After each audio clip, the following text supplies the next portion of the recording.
Yun. Bukas agad. Yan na. Yun. Galing naman ito. Sa third floor tayo ka Gencon magpapahinga.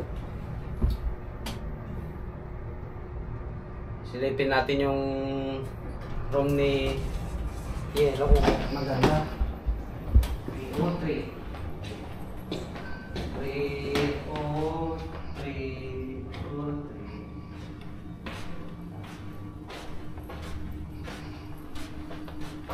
Ito na ka Gencon.